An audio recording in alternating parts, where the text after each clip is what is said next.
La morte, Guy de Maupassant. Je l'avais aimée éperdument. Pourquoi aime-t-on? Est-ce bizarre de ne plus voir dans le monde qu'un être, de n'avoir plus dans l'esprit qu'une pensée, dans le cœur qu'un désir et dans la bouche qu'un nom?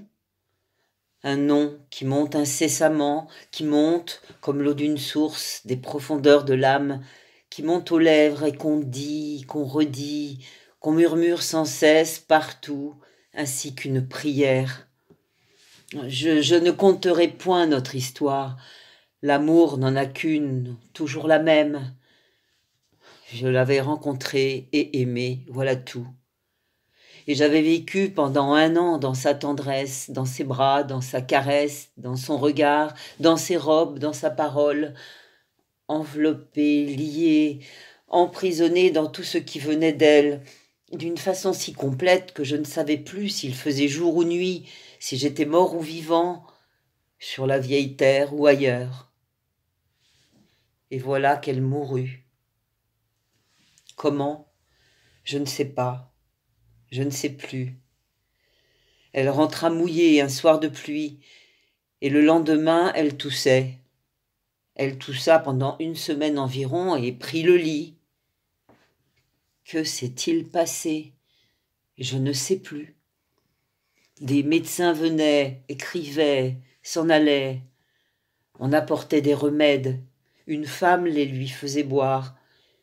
Ses mains étaient chaudes, son front brûlant et humide, son regard brillant et triste. Je lui parlais, elle me répondait. Que nous sommes-nous dit? Je ne sais plus.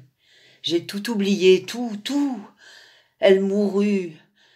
Je me rappelle très bien son petit soupir si faible, le dernier. La garde dit « Ah, je compris. Je n'ai plus rien su, rien.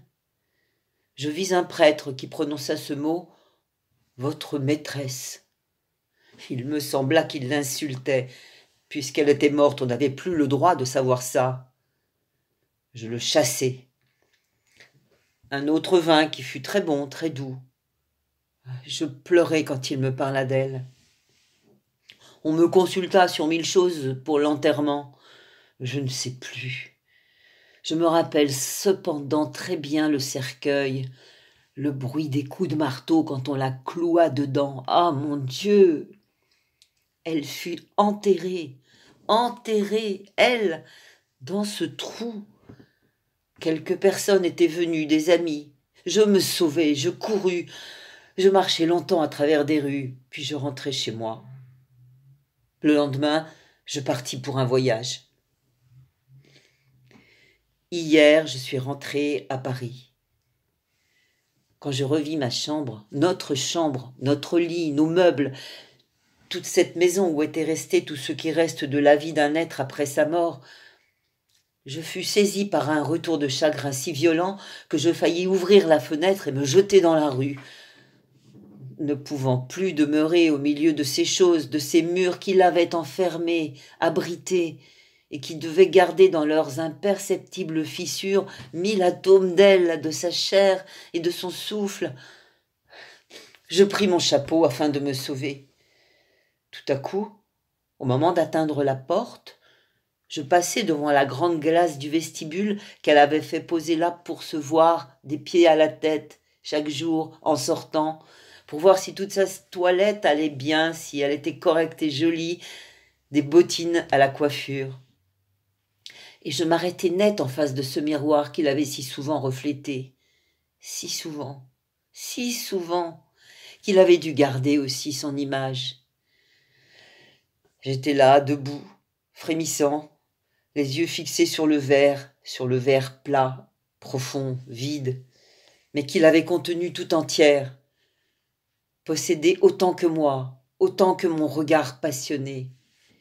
Il me sembla que j'aimais cette glace. Je la touchai. Elle était froide. Oh, le souvenir! Miroir douloureux, miroir brûlant, miroir vivant, miroir horrible, qui fait souffrir toutes les tortures.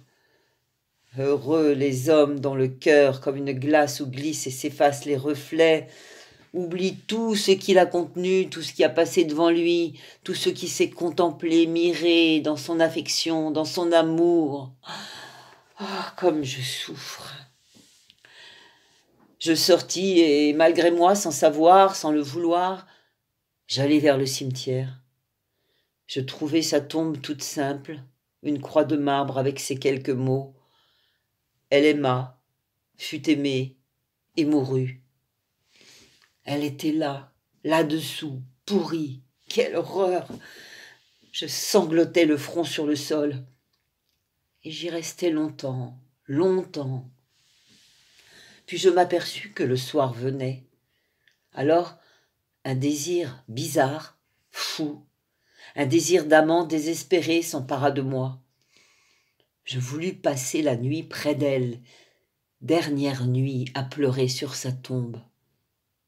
Mais on me verrait, on me chasserait.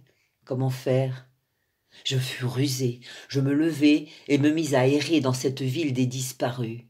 J'allais. Comme elle est petite, cette ville, à côté de l'autre, celle où l'on vit.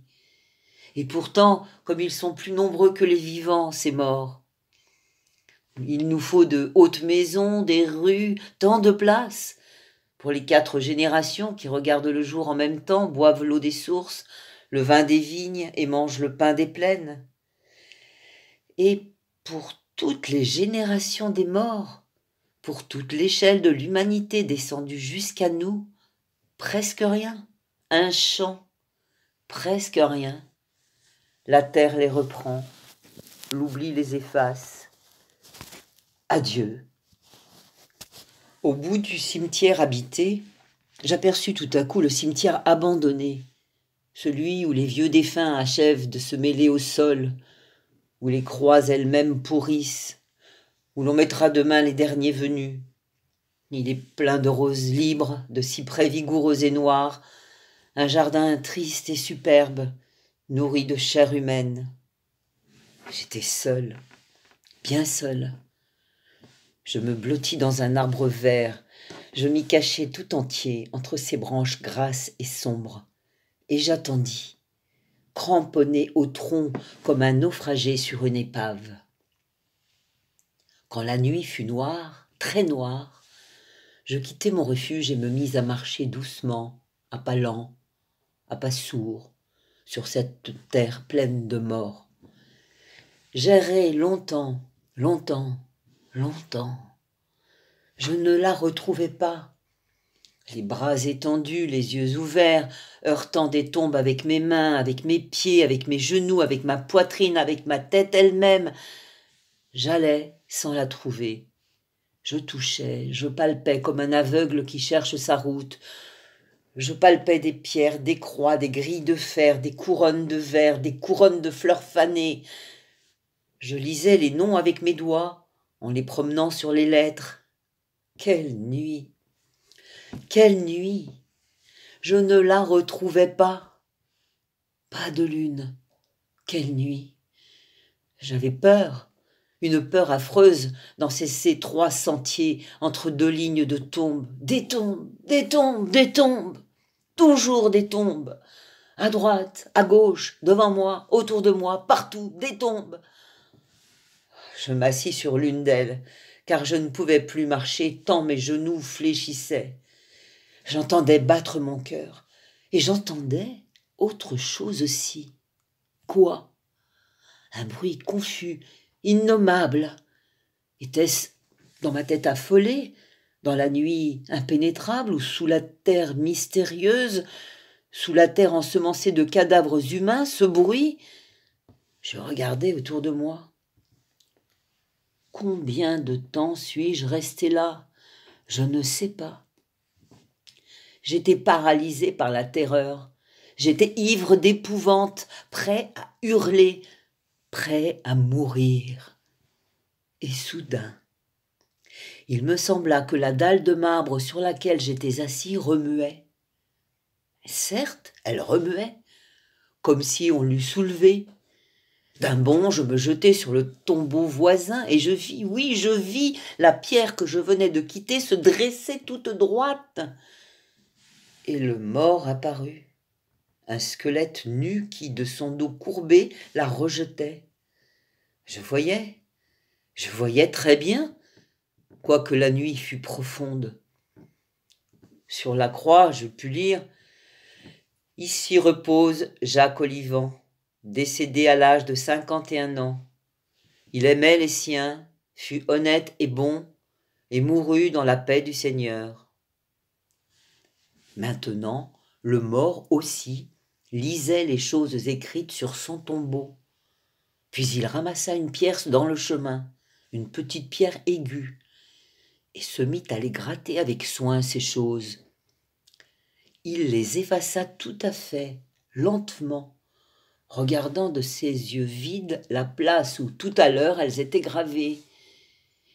Et du bout de l'os qui avait été son index, il écrivit en lettres lumineuses, comme ces lignes qu'on trace au mur avec le bout d'une allumette. « Ici repose Jacques Olivant, décédé à l'âge de 51 ans. Il hâta par ses duretés la mort de son père dont il désirait hériter.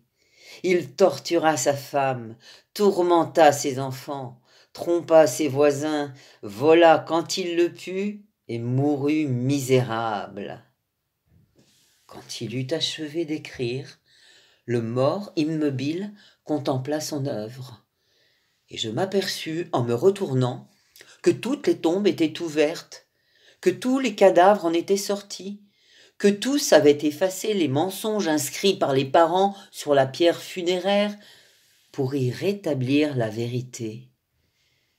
Et je voyais que tous avaient été les bourreaux de leurs proches, haineux, déshonnêtes, hypocrites, menteurs, fourbes, calomniateurs, envieux, qu'ils avaient volé, trompé, accompli tous les actes honteux, tous les actes abominables. Ces bons pères, ces épouses fidèles, ces fils dévoués, ces jeunes filles chastes, ces commerçants probes, ces hommes et ces femmes dits irréprochables.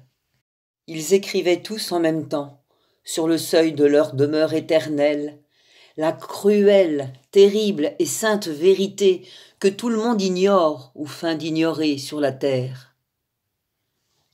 Je pensais qu'elle aussi avait dû la tracer sur sa tombe, et sans peur maintenant, courant au milieu des cercueils entr'ouverts, au milieu des cadavres, au milieu des squelettes, j'allai vers elle, sûre que je la trouverais aussitôt. Je la reconnus de loin, sans voir le visage enveloppé du suaire. Et sur la croix de marbre où tout à l'heure j'avais lu « Elle aima, fut aimée et mourut », j'aperçus, étant sortie un jour pour tromper son amant, elle eut froid sous la pluie et mourut. Il paraît qu'on me ramassa, inanimé, au jour levant, auprès d'une tombe.